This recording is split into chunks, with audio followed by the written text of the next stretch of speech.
देवर्षि नारद जी ने सोचा भगवान रहते हैं द्वारका में, जरा देखना चाहिए कैसे रहते हैं। भगवान की गृहचर्या देखने के लिए देवर्षि नारद जी ने प्रवेश किया।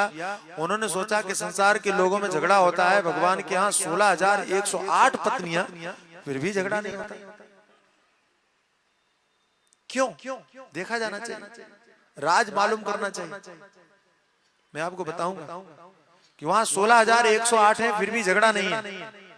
हमारे यहाँ 4 लोग होते हैं, चारों में झगड़ा होता है। क्यों? कल बताऊंगा, कल कथा आएगी तब बताऊंगा। कल के लिए बहुत कुछ उधार छोड़ रहा हूं, इसलिए कि कल आना जरूर। देवर्षि नारद जी ने प्रवेश किया पहले घर में, तो देखा भगवान क्या कर रहे हैं। दुवंतम च वितानाग्निं यजंतम पंचभिर्मखै भोजयंतम द्विजान क्वापि भुञ्जानामवशेषितम् क्वापि संध्यामपासीनं जपन्तं ब्रह्मवाग्यतम् एकत्र चाचरमभ्यां चरन्त मसिवर्मसु कुत्रचिन्दुजमुख्येभ्यो ददतं गा स्वलंकृता इतिहास पुराणानि शृण्वन्तं मंगलानि च हसन्तं हास्य कथया कदाचित् प्रियया गृहे क्वापि धर्मं सेवा सेवमान मर्तकामो। घर में प्रवेश किया तो देखा भगवान सुबह सुबह प्रातः जग रहे हैं। और जग करके क्या कर रहे हैं? तो कहा जग करके ध्यान कर रहे हैं। जगते ही क्या कर रहे हैं? ध्यान। जगते सबसे पहले मैं हमेशा कहता हूं कि प्रत्येक सुबह आपका नया जीवन है, और नए जीवन की शुरुआत भगवान के नाम से होनी चाहिए, परमात्मा के नाम से होनी चाहिए। अच्छा एक बात बताइए, आप लोग जगते हैं तो सबसे पहले क्या करते हैं? अभी झूठ मत बोलना, अभी सही बोलना।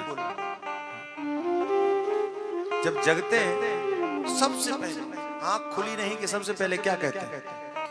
क्या करते हैं? चाय।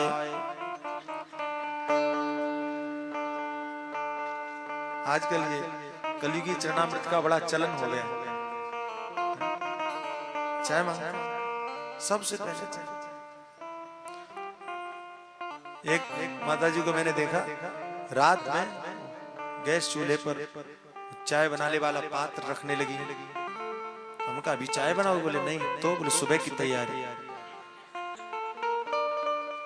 तो उनका तैयारी से मतलब? बोले महाराज नींद खुलती है, ध्यान आंख ही बंद करते करते रसोई में आती हूँ तो कुछ ढूंढना नहीं पड़ता, सब तैयार रहता, बस जलाओ चाय पीते हैं, फिर आंख खुलती है, ताजगी तब आती है।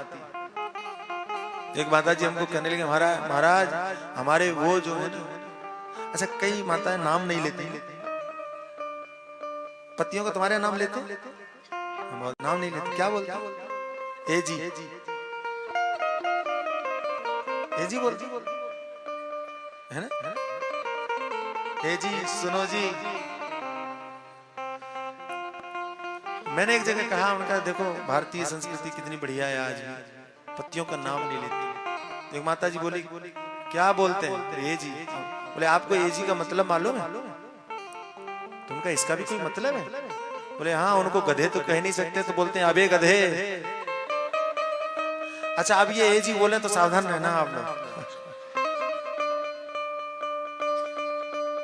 मजाक, आप ए जी ही बोलिए हंसने के लिए। तो उन्होंने कहा कि हमारे वो हैं उनकी तो आंखें ही नहीं खुलती है जब तक चाय नहीं लाई।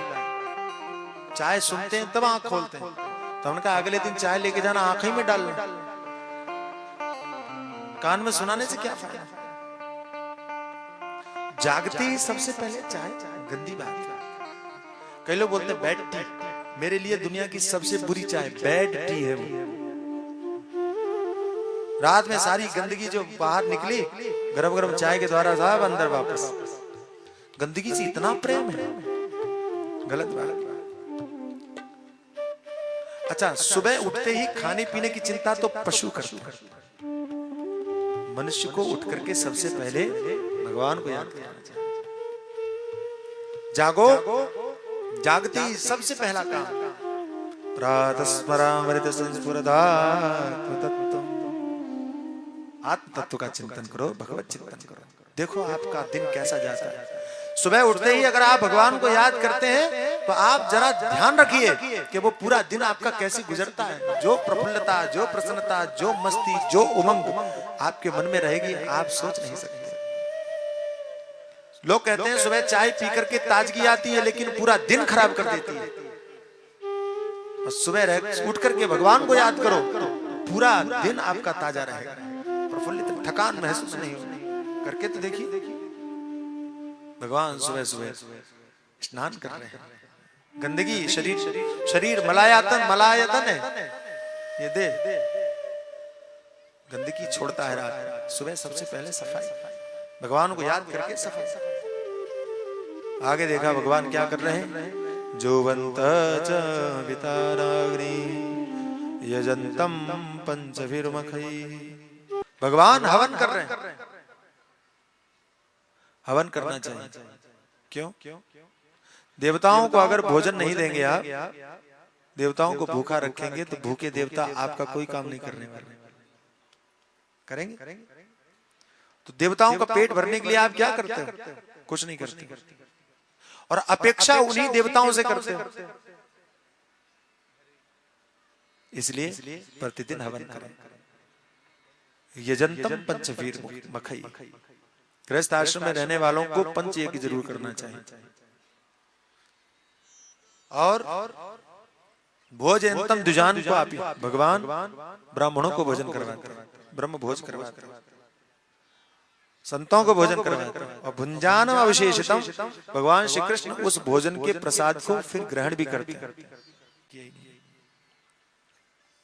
भगवान संध्या करते हैं और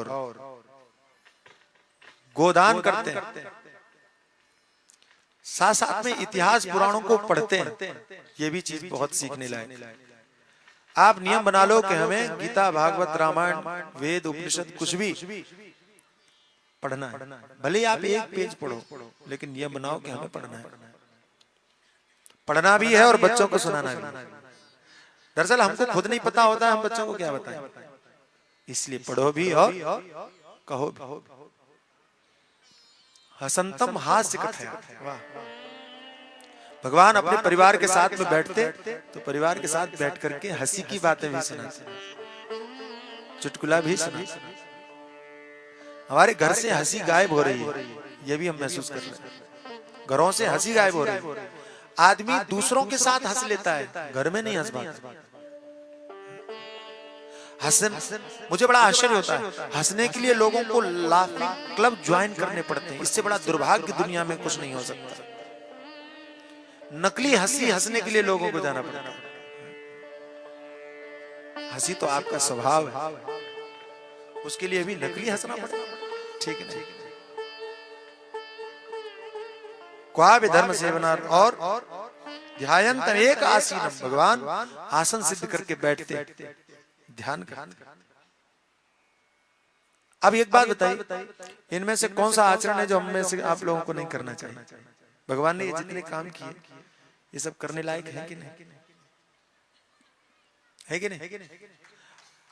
अब अगर कोई कहे कि भगवान कृष्ण के द्वारा किया हुआ कर्म करना नहीं चाहिए, तो वो सही कह रहा है कि गलत कह रहा है?